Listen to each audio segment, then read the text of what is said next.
Today we're at Misty Mountain Games in Madison for another game of Bushido. Hello everyone, welcome to Gitsapalooza. Tonight, Justin and I will be playing one of the tournament pack missions called Ichi no Raiten. As you can see, we're in the tropics in a lagoon. We've got two islands that are critical for movement from one body of land to the other, with several small islands scattered around. The object of the game is to have more rice and more models on each of these area control objectives than your opponent, and if you do, you score. We will be back in a moment with a review of the armies.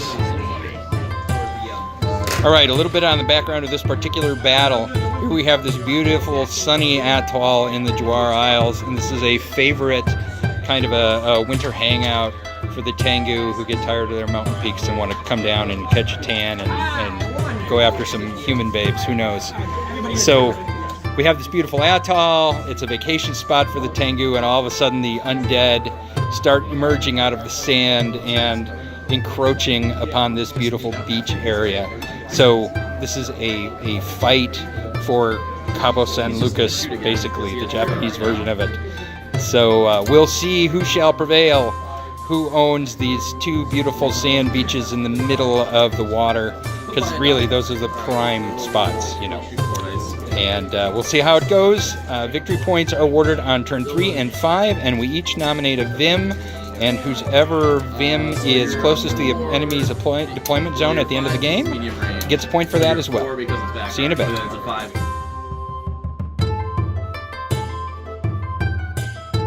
Here we are with the forces of the Tengu that I'm sure you guys are sick of seeing at this point, but it's what I've got, so we'll see how we go. We're going to start out with Bizenbo, so once again my giant eagle samurai is going to be making an appearance. We have Rio Hobo with Shinya. And Bizenbo's got a Toon Sentence and Hotai's coin, because why not? Tarobo, the Giant Eagle, Zenkibo, and the Kami of the West Wind. Lastly, I've got two events, Deflection and Hotai's Blessing, and I'm also running the Wind Watchers formation. So, there we go. Forces of the Tengu.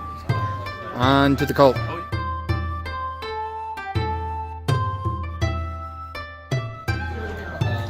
Here we have Justin's Cult of Yurei. Let's take a look, see what he's got. First we have the Kairai Militia. Yeah, he's within 8. Okay, I'm running a Death and Decay themed list, which is restricting me pretty much to Gok, Kirai, and a couple others. I have over here a large rat swarm, where I can make my little pool of rats. I got Gonk the Corpse Collector. I have an Armored Kirai. I have 2 Risen guys, a Kirai Farmer, 2 smaller swarms of rats, I hit on the 2. and Kato the Puppet Master, because so 5, 6 on the 2 is 2. I hate Kato. Alright, he's good. Alright, thank you. Anything else? Hopefully the cult prevails in this turn. Alright, we'll see.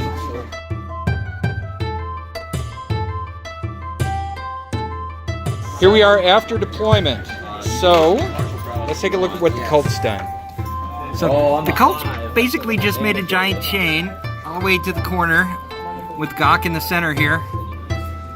Looks fairly formidable. Now, I should point out that in order to keep the battle fair, the water is here for looks, but it doesn't impede movement, otherwise it would be silly. So, so the bridges are there just for fun, too.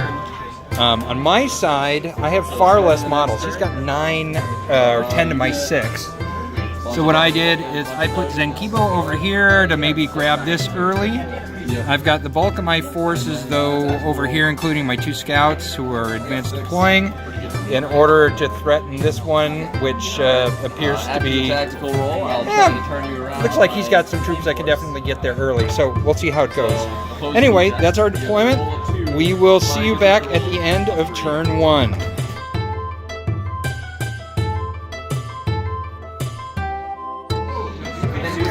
Here we are at the end of turn 1. Let's see what happened. I actually won the roll to go first, but I had the cult go first because he outnumbers me by so many models. I figured I could use every little bit of help I could get. So, what I did is I just took Zenkibo and I moved him up and hid him behind some boxes on my friendly island. And luckily for me, the cult is slow, so they weren't able to get to the island, so I got a point for that. And then I took the rest of my army and Ryohobo meditated and transferred Ki over to Bizenbo, and everybody else just piled on to the 3-point island. And of course, there are no cult there yet, so I got those 3 points. One real highlight for me is Bizenbo took a shot over at Gok and just rolled out of his brains and ended up doing 7 points of damage to Gok, which is just too delightful, because the last time we played, Gok just pushed me all over the place and pretty much won the game. So it was nice to see Gok, you know, take it in the teeth for a change. And then I also used a key feat to pick up the reload marker. So Bizenbo's ready to go again next turn. Let's see, Justin, what are you guys doing? Just general terms. Don't tell me anything secret unless you really want to. But it's the undead horde is just massive. Moving forward. All right, so that's the plan. It's clearly to get the 3-point island with a complete majority of bodies and points. So that is the idea. Not sure there's anything I can do to stop that. So we'll see how things go. On to turn 2.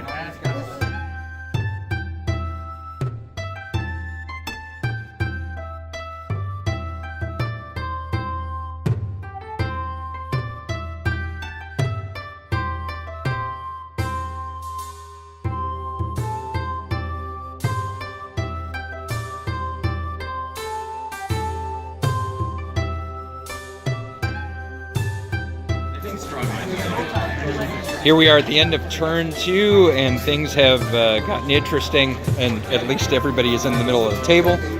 On my end, I continued to reinforce myself on my enemy objective, which is worth 3 points, which I did score. Bizenbo took a shot at Gok, who you will notice is no longer on the table. Took Gok off. That made me very happy. Gok is a beast.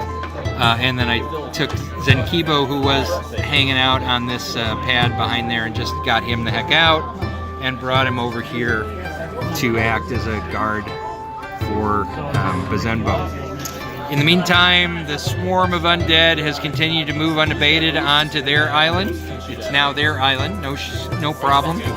And the giant rat swarm is moving to threaten my island, so I'm not really happy about that. So, at the end of turn 2, there's our little scoring markers. The purple die is the victory point I get for killing the Vim, which was Gok. I forgot to mention who the Vims were. Gok is their Vim, and Tarobo, right there is my Vim. So, I have, at this point, 7 scenario points. My opponent has 3. Scenario points will be scored at the end of next turn. So, we'll see how it goes. We'll see you at the end of turn 3.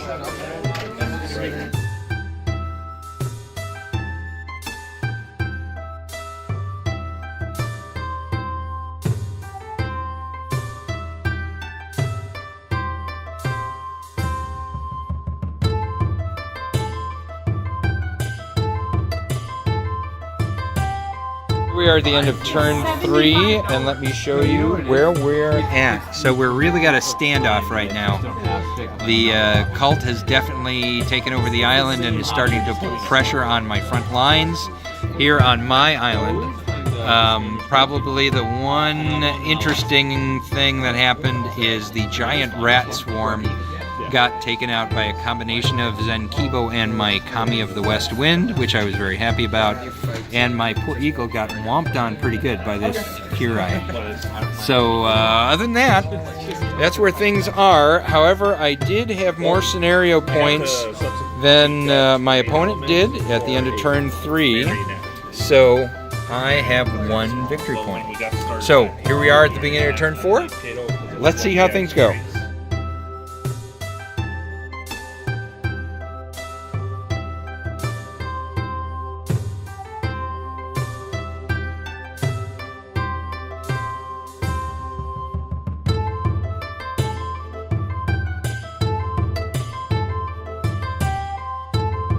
so here we are at the end of turn 4. Let's take a look at what the action is happening. Alright, so over here we can see that the undead are still pushing their way across the bridge. I have lost my eagle who just got one-shotted by that zombie right there. But in general, the lines are still holding. My Vim is fighting with this zombie over here. Bazenbo is back here, reloaded and ready to go, though there aren't a lot of really good targets at this point. Everybody's behind cover. So anyway, we'll see what he can do. The marionette is out. That's what that particular base is. So we'll see how things go. No scoring. Well, we each have 3 this turn for the areas of control. So far we're tied. We'll see what happens at the end of turn 5.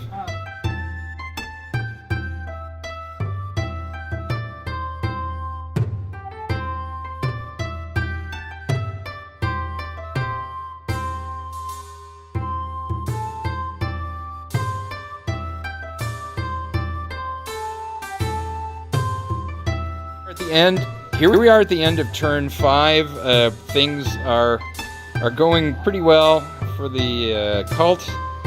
As you can see, they've pretty much eliminated most of the defense.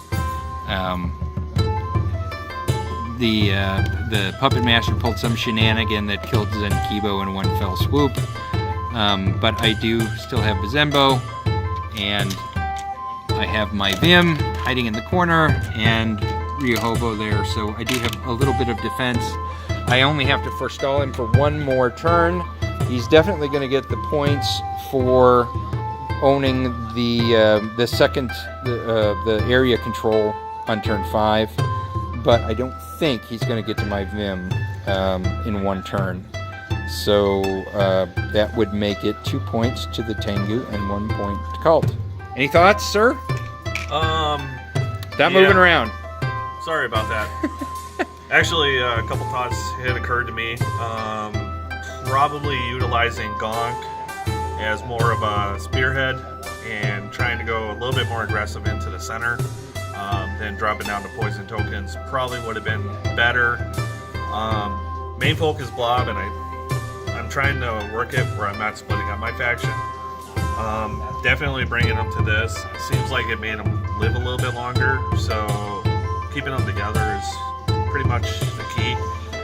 But again, dealing with a big bird with a bow, 2-shotting my high-rise models kind of hurts, but a little bit more practice, I think I'll feel a little bit more comfortable with them. Again, it's learned, so well, that's all I got. It was a good game. Good game. Thank you.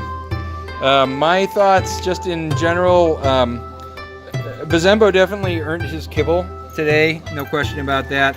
However, being outnumbered by 4 is just a killer. Even if they're small, insignificant models in an area control game like this, it's just really tough to deal with. So, anyway, it was fun. Thank you for joining us, and we'll see you next time on Gitsapalooza.